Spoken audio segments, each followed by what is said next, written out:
తైవాన్లోని national Taiwan university శాస్త్రవేత్తలు ఇటీవల బట్టతల సమస్యకు పరిష్కారం కనుగొన్నారు. వారు అభివృద్ధి చేసిన కొత్త సీరం కేవలం 20 రోజుల్లో వెంట్రుకల పెరుగుదలలో మార్పు చూపిస్తుందని చెప్తున్నారు. ఈ సీరం సహజమైన పదార్థాలతో తయారు చేయబడి హెయిర్ ఫోలికల్ స్టెమ్ సెల్స్ ను యాక్టివ్ చేసి కొత్త వెంట్రుకలు పెరగడానికి ప్రేరేపిస్తుందని శాస్త్రవేత్తలు ప్రయోగాల్లో జంతువులపై ఈ సీరంను పరీక్షించి మంచి ఫలితాలను గమనించారు.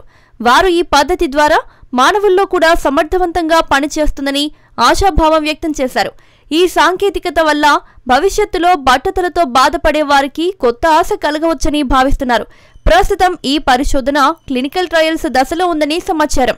20 రోజుల్లోనే కొత్త వెంట్రుకలు మొలిచే ఈ సీరం ప్రపంచవ్యాప్తంగా ఆసక్తిని రేపుతోంది. నేషనల్ తైవాన్ యూనివర్సిటీ దీన్ని బయోటిక్ కంపెనీలతో కలిసి మార్కెట్లోకి తీసుకురావాలని ప్రణాళిక చేస్తోంది. ఇది విజయవంతమైతే బట్టతల సమస్యకు శాశ్వత పరిష్కారం దొరకవచ్చని నిపుణులు అభిప్రాయపడుతున్నారు.